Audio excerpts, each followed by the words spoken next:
मखसूस सियासी जमात और उसके इत्तेहादियों का मशहूर कालम निगार अनवर मकसूद के खिलाफ बेबुनियाद प्रोपोगंडा सामने आया है।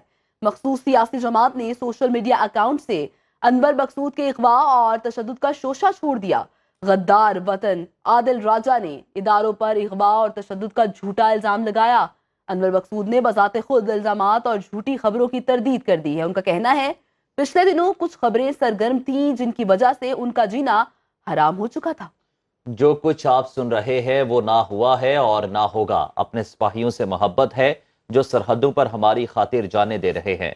मखसूस सियासी जमात अपने मजमूम मकासद के हसूल का कोई मौका हाथ से नहीं जाने देती।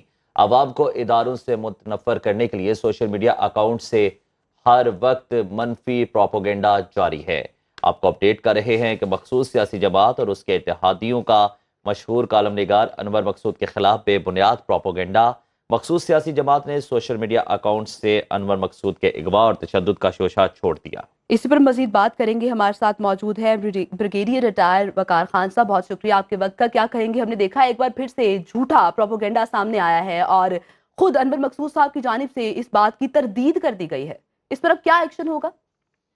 आई थिंक सुनो पे इससे पहले भी हम लोग डिस्कस कर चुके हैं कि जो फेक न्यूज़ है स्पेशली पोस्ट ट्रूथ एनवायरनमेंट में किस तरीके से उसको वायरल किया जाता है तो उसका फायदा उठाया जाता है। जी। अनफॉर्चुनेटली जिस आपने मेंशन किया मकसूद साहब जो है जिस तरह उन्होंने कहा कि 60 साल हो गए हैं लिख रहे हैं अवाम के लिए और बड़े क्लियर हेडेड और फिर अगर उनका मज़ाक देखा जाए तो लेजेंड है पाकिस्तान के। अगर उनकी पर्सनैलिटी को भी एक I would say fake news के लिए एक आला कार या टूल बना तो बड़े अफसोसनाक बात।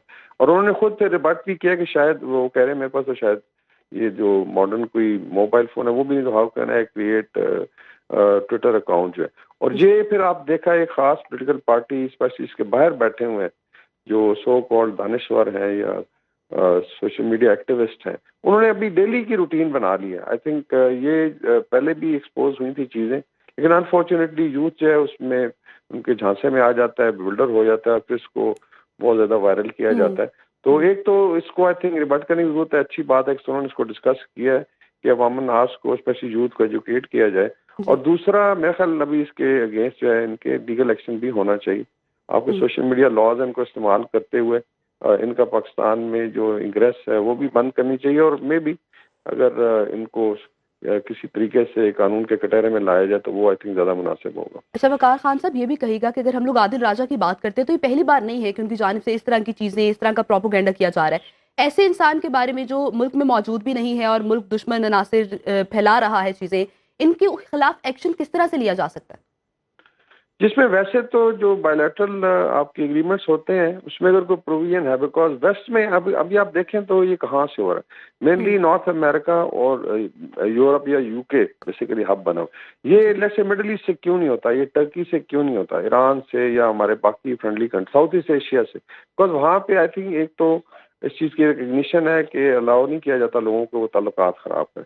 लेकिन मेनली अगर आप देखें जितने भी सो कॉल्ड डिजिटल ग्रुप हैं तो वहाँ पे हैं और ये मेरे ख्याल में एक प्रेशर टूल है, उनको भी पता है। और अनफॉर्चुनेटली ये मैं कहूँगा एक बिकाऊ माल है कि आप खुद बताएं कि एक बंदा 7-7 8-8 घंटे बैठ के यूरोप में सिर्फ सोशल मीडिया बैठा रहे तो कैसे सर्वाइव करे। वहाँ तो बड़ा मुश्किल है डॉलर कमाना, अपनी फैमिली को सपोर्ट करना, आपको जॉब्स करनी पड़ती हैं, बड़ी आई थिंक फिजिकल और मेंटल इसमें मेहनत दरकार है।